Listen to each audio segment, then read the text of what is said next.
Hi guys! Ito na naman ang Disney Fiona nyo na inassign dito sa Pilipinas maging full-time mom.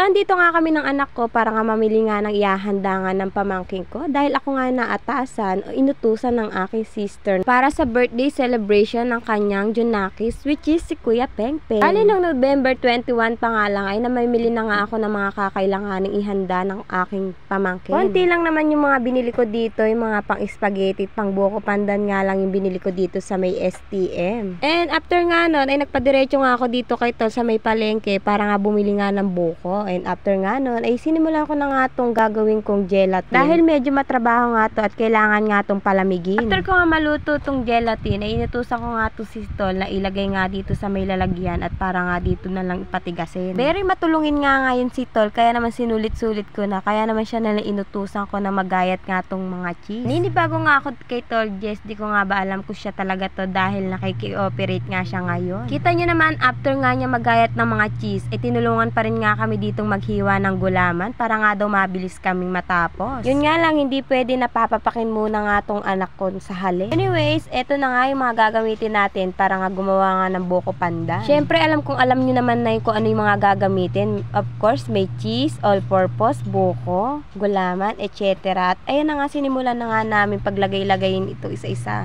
Very vloggeristerish nga ang atake dyan ni Tol Jess. Tingnan nyo naman, pinapakita pa nga naman niya isa-isa kung ano yung mga inilalagay niya sa may gulaman. At kung magiging vloggeristerish nga rin tong si Tol, Diyos ko po, napakadiwara. At kung ikukulab nyo to, Diyos ko po, wag nyo nang tangkain dahil sobrang diwara nga nito. Anyways, tatapos na nga namin ilagay nga itong mga kailangan dito sa may gulaman. And after nga nun, ay inilagay na nga rin namin to sa may lagayan. Oo, para nga matapos na kami. Hanggang dito nga sa may paglalagay nga dito sa may lagayan ay nagtatalo nga kami ni Tol. Paano ba naman sabi ko konti-konti lang ang lagay sa mga sauce dahil nga baka ako hindi abutan nga kako yung iba. And ayun na nga, after nga namin matapos nga naggawin nga yung buko pandan ay dumiretso nga kami dito sa palengke para nga magpagawa nga sana ng tarpaulin. Yun nga lang rush na kaya tarpapel na lang yung gagawin namin. And habang inaantay nga namin matapos nga itong pinaprint namin ay dumiretso nga muna kami Kalamojak para nga kunin nga yung mga loot bag at mamili nga ng kakailanganin pang ilagay dito or idadagdag nga sa may loot bags dahil ang konti nga daw ng laman. Tatlong klaseng chichirya lang naman yung binili namin para lang lumaki yung tignan nga yung mga loot bags. And after nga nun ay naligo lang kami at ang inasikaso naman nga namin itong ang tar papel dahil medyo mahirap nga rin tong buuin. Naalala ko na naman nga dito si sister dahil nung nakaraang birthday nga ni Peng ay gumawa nga rin kami nito. Dati-rati nga yung mga ganap nga namin ay siya yung kasama ko ngayon, si Irang na. Aww. And dahil nga namimiss na nga daw niya kami, ay nag-request nga siya sa akin na i-vlog ko nga daw yung birthday ni Peng. Kaya naman, your wish is my command. Fast forward na nga, ito na nga yung mismong birthday nga ni Peng at maaga nga kami ditong nag-asikaso at kasama ko na naman nga ulit si Tol Jess and of course si Mother na tinutulungan na nga kami. Very cooperative na nga si Mother Earth ngayon. Char!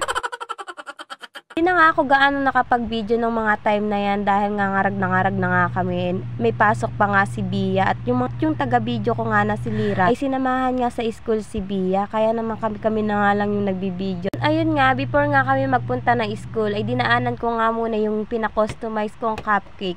At bumili na nga lang din kami ng cake sa may Goldilocks dahil ayaw nga ni Dikong ng masyadong matamis na cake. Kaya naman sa Goldilocks na nga lang kami bumili ng cake. Pagka pick up ko nga ng cake doon sa may Goldilocks ay dumiretso na nga rin kami dito sa school para nga ayusin nga tong mga handa ni Peng. Inuna ko na nga idikit yung tarpapel nga ni Kuya Peng and after nun ay sinimula na naming iayos nga to ni Tol. Habang nag-aayos nga kami dito ni Tol ay pinatayo na nga tong si Kuya Peng ng teacher niya para nga daw makantahan nga ng happy birthday. Sige, patayo tayo na. Kantahan natin ng happy birthday si Kuya Jerry.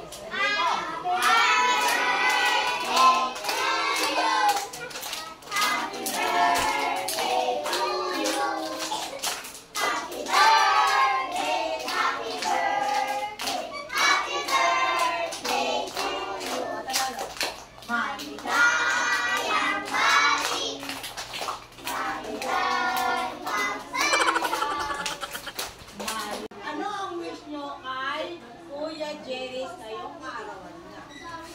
Mao na siya na pag ganon.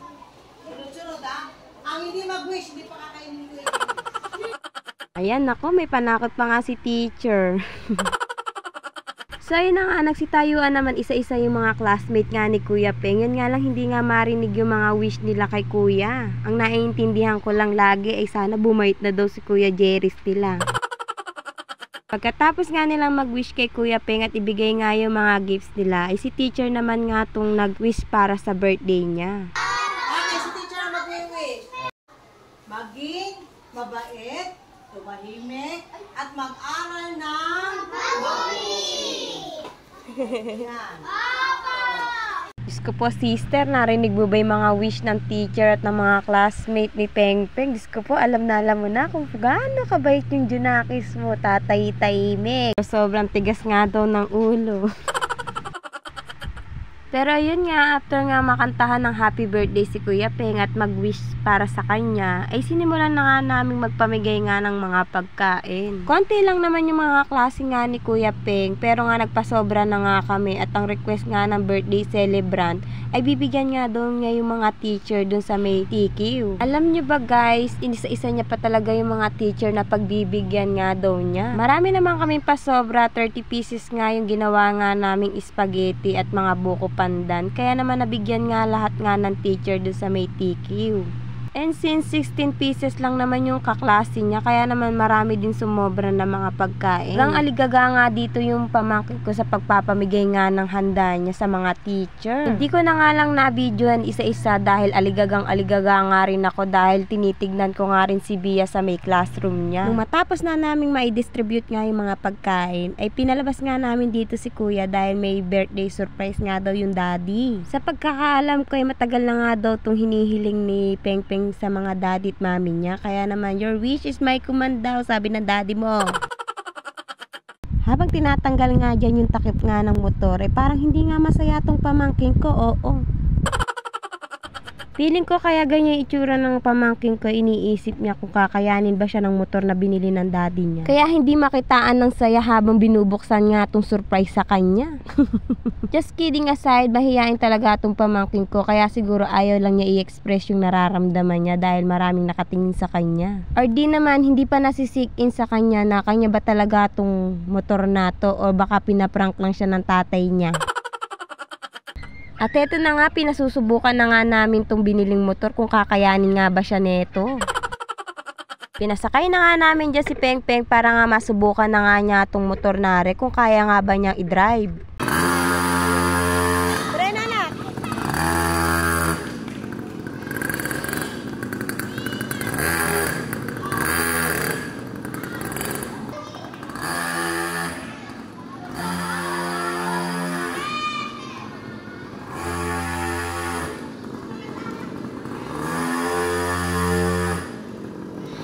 Pinatry na nga namin dito sa may eskwelahan kung kaya nga ba niyan i-drive. Kaya naman ipinatry na din namin doon sa may kalsada. Pero wag kayo mag-alala, ginaguide naman namin habang nagda-drive siya.